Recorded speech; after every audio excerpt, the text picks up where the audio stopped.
আমাদের সোনামুই গ্রামে এখন পিঠা বিক্রি হচ্ছে। এখানে আমার চাচা এখন পিঠার রিভিউ দিবে, পিঠাটা কেমন হয়েছে কি আসলে বিষয় জানাবে আমাদের। বত্তা দে বড়া ময়মুরব্বী মানুষ না বড়া, বত্তা দে বত্তা লাগা। আমাদের সেই ভাইরাল মুখ এরশাদ শিকদার, ও বড় ভাই কত আমি চলতে চাই বত্তাটা দে। আচ্ছা ই করেন এই পিঠাটা কি অবস্থা একটু খাইয়া বলেন যে পিঠার কি অবস্থা। পিঠাটা ঠান্ডার খুব উপকার। এই যে শরবতটা লইছি ফাইমের দোকানের থেকে, কিন্তু এটা খাইলে সবার ঠান্ডা 7 বছরের ভালো হয়ে যায়। 7 বছরে ভালো হয়ে যাবে একবারে না। এখানে বসারও সুব্যবস্থা আছে, চলে আসবেন সোনামুই গ্রাম আমান সিমেন্টের পাশেই।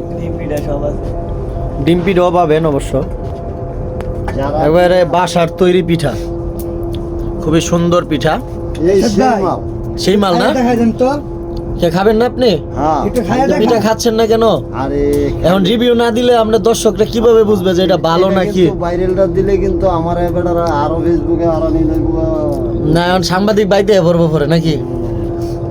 সমস্যা নাই। তো মানুষকে দেখাইতে হবে, না হলে তো বলবে না, যে বলবে না যে কি পিঠা খাওয়াইতাছো তুমি। ভিডিও দেখাইলো, ভিডিওটা নিশ্চয়ই কোনো কারণ আছে, সাথে তাহলে খায় না কেন? টানি দিনের দিন এই পিঠা না খাইয়া 1 ইঞ্চি করে ছোট হইছে। আপনি কি ইজ্জত দিলেন না ইজ্জতটা ছিনাই নিলেন? না, ইজ্জত দিলাম মানে উনিও, আমরা যদি খাইতে হয় উনিও খাইতে হইব। আচ্ছা আচ্ছা আচ্ছা, লন ফিটা লন।